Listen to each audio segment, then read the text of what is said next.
আসসালামু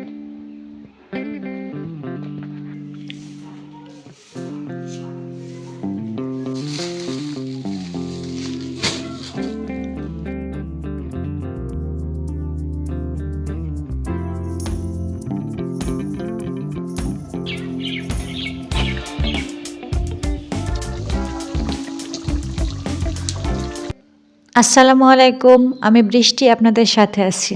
কাছে দূরে যেখান থেকে আমার এই ব্লগ ভিডিও দেখছেন, আশা রাখি আল্লাহর রহমতে আপনারা অনেক বেশি ভালো আছেন।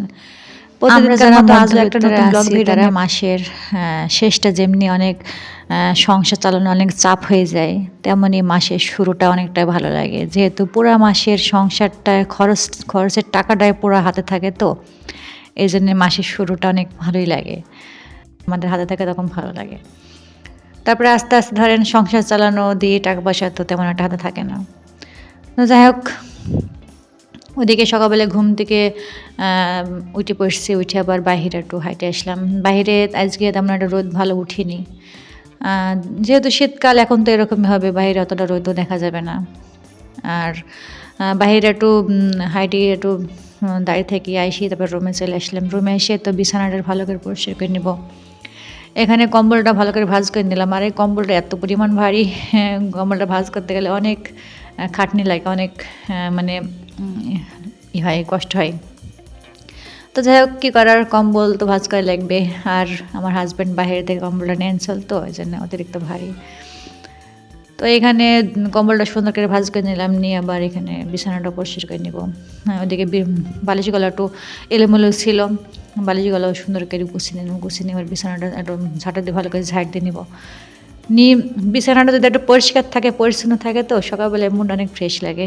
আর ঘরটার ভেতরে ঢুকে যদি ঘরটা অপরিষ্কার থাকে, ভালো লাগে না। তা আমার মতো প্রতিটা গৃহিণীর তো এরকমই হয়, তাই না? তো যাই হোক, ওই দিককার ঘরটা সুন্দর করে বিছানাটা পরিষ্কার করে ঝাইরে ঝুড়ে নিয়ে তারপরে আমার এই ঘরটা চলে আসলাম। এই ঘরটায় টেবিলের পরে আমার শীতের ব্যবহার করি যেগুলো, সবগুলো এখানেই থাকে। তো এখানে সবগুলো এলোমেলো থাকে। তো যেহেতু ছোটো বাচ্চা আছে, কোনো কিছু ঠিক মতো রাখে না। আমার ছেলে তো এত পরিমাণ ঝামেলা করে, আমার ঘর বাড়ি অপরিষ্কার রাখে সবসময়। তারপর আমি চেষ্টা করি সুন্দর করে গুছিয়ে রাখার। তো এখানে যেগুলো ছিল এগুলো সুন্দর করে গুছিয়ে নিলাম। নিয়ে আবার এখানে আমার ছেলের ঘড়িটা, আমার ঘড়িটা ভালো করে রেখে দিলাম। রেখে দিয়ে আবার ওইদিকে ঘর বিছানাটা, ওই ঘরটা সুন্দর করে বিছানাটা পরিষ্কার করে নিয়ে তারপরে আবার এখন ঘরটা সুন্দর করে ঝাড় দিয়ে নেব। ওই ঘরটা এখনও ঝাড় দেওয়া হয়নি, আগে মনে করছি এই ঘরটায় তো এই ঘরটাও প্রায় পরিষ্কার করে ঝাড় দেওয়া হয়ে গেলো। তারপরে আবার এই রুমটায় চলে আসলাম। এই রুমটা এখন ঝাড় দিয়ে নেবো সুন্দর করে। আর এই রুমটা অতটা নোংরা হয় না, তো এই রুমটা যেহেতু আমরা থাকি না, ওই রুমটা থাকি, এই জন্য এই রুমটা অতটা নোংরা হয় না। এই রুমটা আস্তে ঝাড় নিলেও সমস্যা হবে না, আর অতটা ঝাড় দিয়ে তারাও থাকে না। ঘর বাড়ি পরিষ্কার, যেহেতু সবসময় এই ঘরটা পরিষ্কার থাকে। যাই হোক বন্ধুরা, এতবেলা আমার ভিডিওটা যারা দেখলেন তাদেরকে অসংখ্য অসংখ্য ধন্যবাদ। প্লিজ আমার এই ভিডিওটা যদি আপনাদের কোনো অংশে এতটুকু ভালো লেগে থাকে, প্লিজ আমার এই ভিডিওতে একটা লাইক দিয়ে চ্যানেলটাকে সাবস্ক্রাইব করে আমার পাশেই থাকবেন। আপনার একটা লাইক, একটা কমেন্ট পরবর্তী ভিডিও তৈরি করার জন্য মনে অনেক উৎসাহ জাগে, ভালো লাগে। আর আপনার আমার পরিবারে এসে একটা কমেন্ট করবেন। আর পরবর্তীতে যেন আপনাদের পরিবারে আমি যাই, সুন্দর একটা কমেন্ট করে আসতে পারি। যাই হোক, ওইদিকে আপনাদের সাথে কথা বলতে বলতে আমার ঘরগুলাও সুন্দর করে ঝাড় দিয়ে নিলাম। নিয়ে তারপরে আবার ডাইনিংটা এখন ঝাড় দিয়ে নেব। আর ওইখানে আবার আজকে কিছু বাজার করা হয়েছে। বললাম না যে মাসের প্রথম দিকটা ভালোই হয়, টাকা পয়সা হাতে থাকে। আর মাসের শেষের দিকে ধরেন টাকা পয়সা থাকে না তেমন একটা, যেহেতু টাকা পয়সা থাকে না, চাপ পড়ে যায় সংসার চালানো অনেকটাই। তো এখানে গ্যাসটা সুন্দর করে ঝাড়িয়ে নিলাম। নিয়ে তারপরে বাইরে থেকে গ্যাস আনা হয়, তো ওদের একটু ধুলা থাকে। তারপরে আমি ঘরে সেট করার আগে ভালো করে ঝাড় দিই, ঝাড় পরিষ্কার করে নিই। তো এদিকে ওই ডাইনিংটাও সুন্দর করে ঝাড় দিয়ে নিই, সামনেটা এখন ভালো করে ঝাড় দিয়ে নেব। নিয়ে তারপরে এদিকে ঝাড় দিয়ে নিই। তারপরে আবার ধরেন রান্নাবান্না কী করি দেখি। আর আজকে সকালবেলায় কিন্তু আমার এদিকে কাজ করতে করতে এদিকে কিন্তু আমার অনেক বাজার করা হয়ে গেছে আজকে। আর যেহেতু নিজের বাজার নিজেকে তো করা লাগে, তাই যেটুকু কাজের ভিতরেই চেষ্টা করি বাজারগুলা করে কমপ্লিট করে নেওয়া। আর এদিকে আমাদের গ্রাম অঞ্চলে সব কিছু পাওয়া যায়, তো ভ্যান গাড়িতে বিক্রি করতে আসে ওইখান থেকে আমি নিয়ে সব কিছু।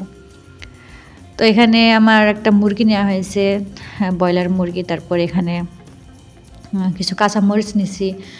এখানে তারপরে আলু নিলাম 2 কেজি মতো, তারপরে এখানে বেগুন নিলাম 1 কেজি মতো, সিম, তারপরে পেঁয়াজের কাইরি সব কিছু মিলে মেলা অনেকগুলো মানে বাজার করা হয়েছে আজকে। আর যেহেতু আস্তে আস্তে কেবল মাসের প্রথম, আস্তে আস্তে সব বাজারই করে নেব। আর সংসারে মানে যেহেতু সব কিছু আমাকেই দেখভাল করা লাগে, সংসারে যা যা লাগে সব কিছু আমাকেই চিন্তা ভাবনা করে কিনা লাগে, তো সেহেতু আমি মনে করি যে আস্তে আস্তে সব বাজারগুলো একসাথে গুছিয়ে নেব, তাহলে ধরেন পুরো মাসটা ভালো মতো কাটে যাবে।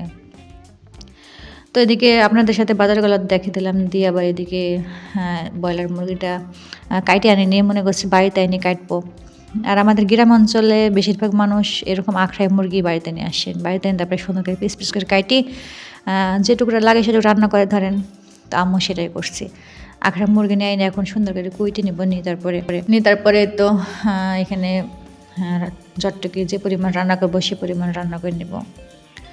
তো এখানে মুরগিটা কিন্তু পরিষ্কার করাই ছিল, অতটা আমার খাটনি লাগেনি, খালি বার বের করে নারিকেলে বের করে ফেলে দিয়েছি, তারপরে ভালো করে সুন্দর করে পিস পিস করে মানে কুইটে নিলাম। নিজে পরিমাণ রানবো সে পরিমাণ রাইখে দিই, তারপরে পলিথিনে পুরি ফ্রিজে এখন রাইখে দেবো। আর এখানে আমার যেহেতু অল্প লোকের সংখ্যা কম, তো এই জন্য আমার অল্প করে রান্না করলে অনেক মানে বেশি হয়ে যায়। আর আমি অল্প করে রান্না করি, অতিরিক্ত বেশি রান্না করি না। আর বেশি রান্না করলে বাসি অতটা ভালো লাগে না। তো যাই হোক, আপনাদের সাথে কথা বলতে বলতে এদিকে আমার মুরগিটা সুন্দর করে কাইটে কুইটে নেওয়া হয়ে গেল, নিয়ে তারপরে তো এখন সুন্দর করে রেখে দেবো, দিয়ে তারপরে রান্না করে নেব। আর এদিকে পলিথিনের মধ্যে পুইরি, তারপরে সুন্দর করে ফ্রিজে রেখে দিই, তারপরে এদিকে টিউবওয়েল পরে এখন মাংসটা নিয়ে যাবো, নিজে সুন্দর করে ধুয়ে নেব।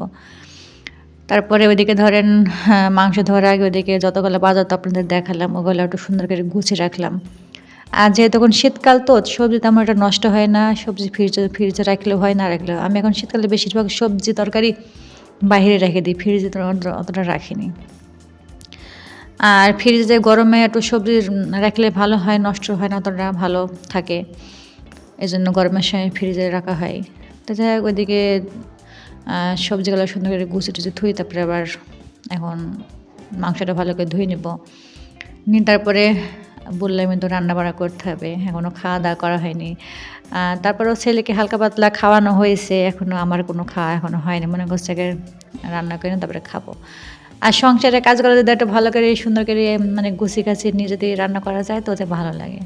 তো এদিকে আপনাদের সাথে যেগুলো শেয়ার করলাম সেগুলো না, কিন্তু তার আগে কিন্তু মানে আমার সংসারে বাদবাকি সব কাজ কমপ্লিট করা হয়েছে।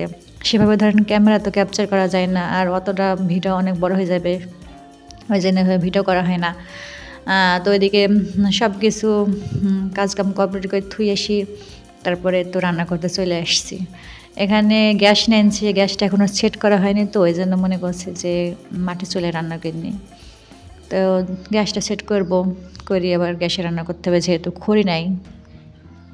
তাই তো মাটি চুলে রান্না করতে চলে আসি প্রথমে তো তেলটা গরম করি, তারপরে সবাই তো জানেন কীভাবে মাংস রান্না করে, সেভাবেই আমি রান্না করি।